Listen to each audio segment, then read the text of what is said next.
Hello, I'm Robert Costa, and this is the Washington Week Extra, live streaming on all your devices. Well, he's back.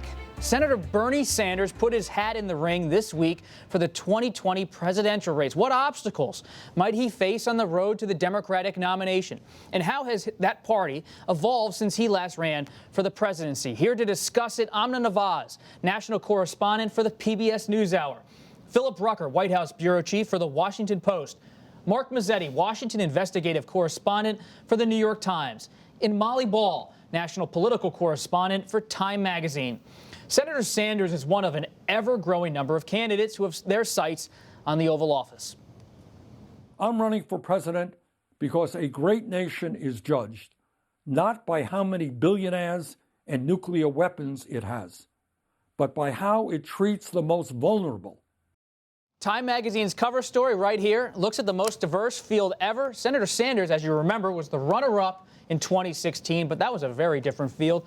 This time around, you have to wonder, could lightning strike twice for Senator Sanders? Molly? Are you asking me if he could come in second again? Yes, I think that's eminently doable for Bernie Sanders. No, look. What about first? That would be different, right? And so the field has yet to gel. And we are looking at, as you said, it's already the most diverse, could well be the biggest field for either party in history. There's already 10 major declared candidates. The record is 17 from the Republicans in 2016. But there's as many as 20 other, again, major, well-credentialed candidates out there looking at this race. So it's going to be a really big field, and I don't think we're going to know until everybody gets in how many people are in Bernie Sanders' lane. One thing we do know about Bernie Sanders is he has his own lane to some degree. You saw that incredible fundraising total that he posted, blowing all the other candidates out of the water in that initial period after he declared with nearly $6 million, I believe.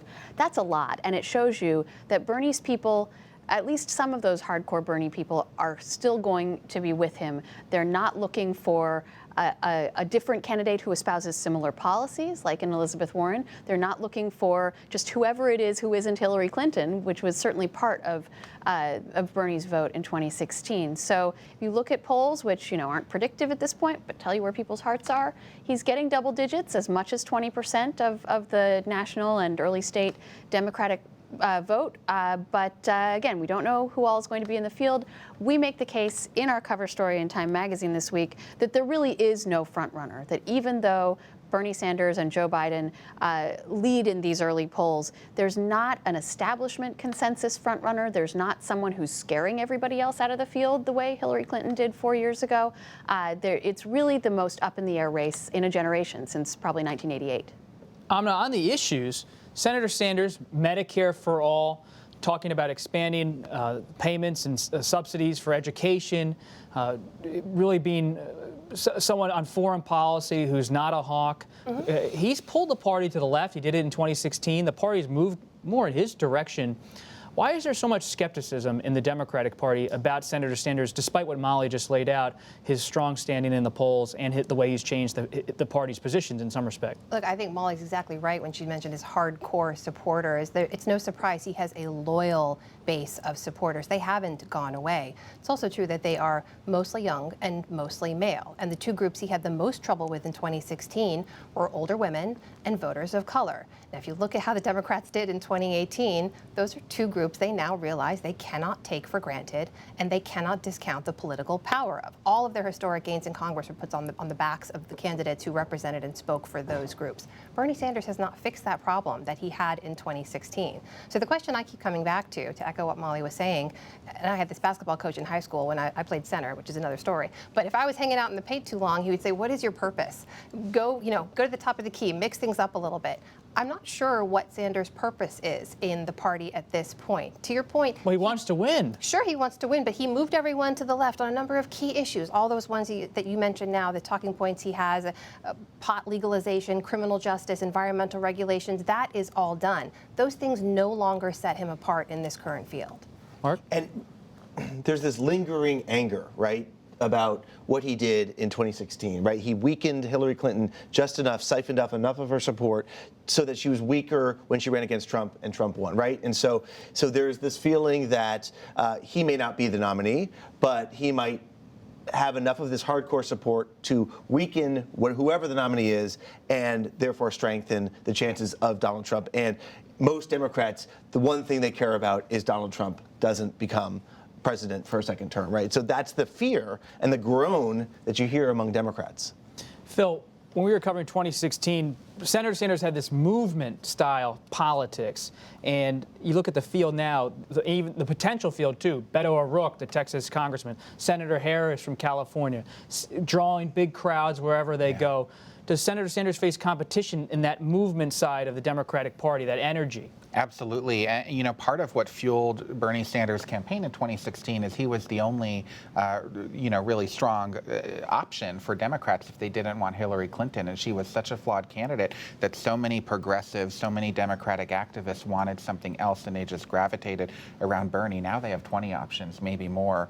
And some of them are really exciting options. Kamala Harris has a spark and is drawing big crowds and a lot of energy. Beto O'Rourke, if he were to get into the race, certainly would be expected to do that because he did that in the Texas Senate race last year. And so it'll be a challenge for Bernie Sanders to rebuild that coalition entirely. Why are the progressive side of the Democratic Party, Senators Sanders, Senator Harris, and others jumping into the 2020 race, but Mayor Bloomberg, the ex-New York mayor, Vice President Biden, still hovering on the fence, waiting on the fence? Why aren't the more center-left Democrats jumping in at this time? Well, the sense that we got from our reporting was that particularly the centrist white men are hanging back waiting for Biden. They want to see, and what we hear in our reporting is that he has more or less made up his mind to get in, but until he does, we reported that Mayor Bloomberg is unlikely to run if Biden is in the field.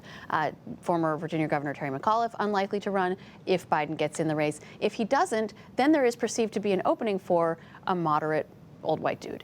But the appetite for that in the Democratic Party is perceived as somewhat limited, and they don't want to crowd the lane. They don't want to get in a race that they don't think that they'll win. There is an avowed moderate in the race in Senator Amy Klobuchar, and she could really benefit from having that lane more or less to herself if there are more progressive candidates. And I do think that you see, Elizabeth Warren certainly in that progressive lane, but candidates like Cory Booker and Kamala Harris and potentially Beto, if he gets in, more straddling the two camps, more saying that, yes, they have liberal bona fides, but they, want to bring people together, want to work across the aisle, not purely, fight the other side. Amna, we've heard about Senator Klobuchar and how she's treated her staff. Multiple reports from the Times and the Post and elsewhere that she's been tough on her staff. How you define tough is up to the person reading the stories. Does that matter politically? Is that something that's going to hang on her candidacy, or is it more of a Washington story? Right now it's hard to tell. I do think in these early stages, and we have to remember these are the early stages, a lot of those details that kind of provide some distinctions between the candidates end up getting blown into bigger stories because that's the only detail and insight we have into who these people are, even though they've been serving in public office for years. I think we also cannot discount that there's lingering double standards for male candidates and female candidates, although that's been diffused a little bit because there are so many female candidates. So I think we have to take all of that reporting and some of that analysis with a grain of salt. I don't know that many people would look at a lot of the male candidates and say that they haven't been tough on their staffs as well. But to Molly's point, Senator Klobuchar staking herself out there as sort of a center-left candidate. Joe Biden would obviously crowd that space if he did move in there. And also important to point out, when you look at New Hampshire polling early, you've got Senator Sanders coming from a neighboring state, and he's not even winning in those polls right now. So it's really difficult to see where this is going to shake out. And still, we have to say this again, early days. Yeah, one thing to stress is the debates haven't even begun, and those are such important inflection points in the nominating process where people get to size up these candidates side by side. They're challenged, they're pushed on issues, and you form impressions about them. And this time 4 years ago, Wisconsin Governor Scott Walker looked to be the Republican nominee. He never even made it to the Iowa caucuses. And after Walker, you had Jeb Bush and so many other candidates before Trump even got in the race. So we are so early. That's so true. In campaign politics, you cannot assume anything. And that's why we talked a lot about the Mullah Report during the broadcast. On the Republican side, you have to wonder, Mark, and I'd like to get others' thoughts on this too. William Weld, the former Massachusetts governor, he's toying with the run for the Republican nomination. Larry Hogan, the Maryland governor, he's thinking about it. Could that Mueller report be a tipping point for Republicans? Now's not the time, they all say, to jump in and challenge President Trump. But if that Mueller report's pretty pretty rough for the president, maybe some Republicans could be tempted to actually mount a primary campaign. Sure. I mean, that's what everyone is waiting on. And the Democratic side, they're waiting to see whether it's strong enough that they might want to initiate some kind of impeachment proceeding. And if that were the case, well, then who are the Republicans who would think about running in 2 years? And even short of an actual impeachment, would Trump be so weakened by the results of this investigation that they would have to find someone else? And, you know, a lot of people probably look in the mirror and say, well, why not me? And so certainly there's a lot of those calculations going on the Republican side. And one of the people who says, why not me, we can see right here, we have sipping a latte perhaps, or at least a presidential black coffee. Maybe it's a I'm Frappuccino. black I don't coffee actually guy. know what his drink is. But you have Howard Schultz, the former Starbucks CEO. He's running as an thinking about running as an independent. I'm not sure he's formally declared.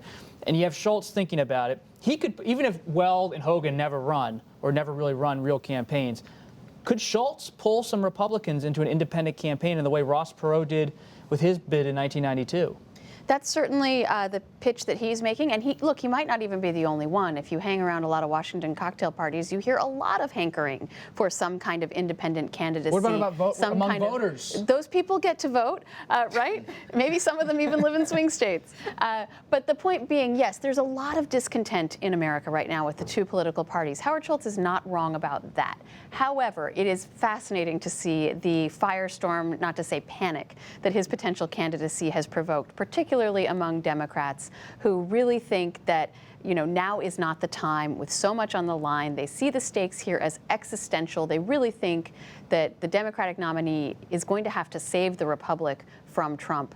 And to have Schultz in there potentially drawing away, they think, voters mostly from the Democrats, right? Certainly there are some Republicans who would dissatisfied with Trump, who might be drawn to a centrist candidacy. But the thought is that given Schultz's stances on the issues, he would appeal more to moderate center-left voters, draw votes away from a Democrat, and potentially be a spoiler in our two-party winner-take-all system.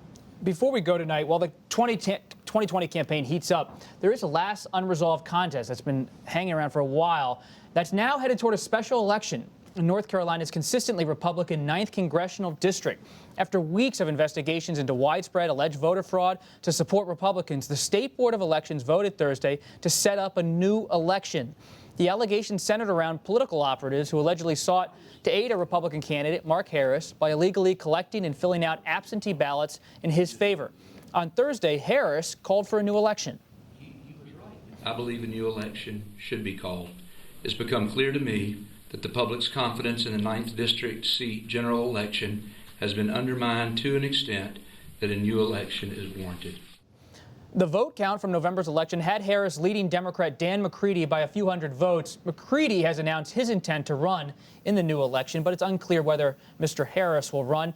North Carolina's voter fraud allegations, of course, are the latest chapter in this fierce national debate over voter rights. And you've been tracking voter right debates for a long time. Anna, what do you think of this North Carolina story? What does it tell us about what's happening both there and nationally? The details of this are so specific, so I wouldn't want to draw conclusions about what we've seen happening in other districts and other states for a long time. But they are really stunning. I mean, you heard in this last week of these hearings and testimonies, Mark Harris, the Republican candidate, saying he had no idea this operative he'd hired was doing anything illegal. He'd been assured that they weren't doing anything illegal by collecting the absentee ballots, in some cases filling them out before submitting them. It was his own son who then testified and said, I told my dad, this guy's problematic. What they're doing does not seem right. You could have potential problems here. And then the position became untenable and he had to call for a new election.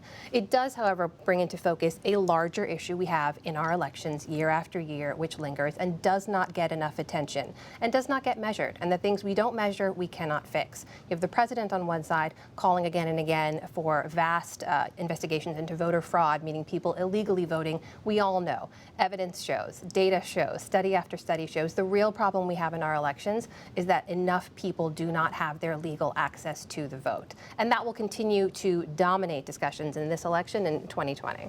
What about Russian interference or foreign interference in the upcoming elections? Is that still a threat? Sure. I mean, you talk to intelligence officials; they say it publicly. They do see it. They are already seeing attempts by the Russians, by the Chinese, to do similar things that the Russians kind of seem to have a monopoly on in the last election or in the 2016 election. This is just, it seems to be a reality now that we're maybe more attuned to, but it's not as if the Washington bureaucracy got together after 2016 and said, we're going to fix this.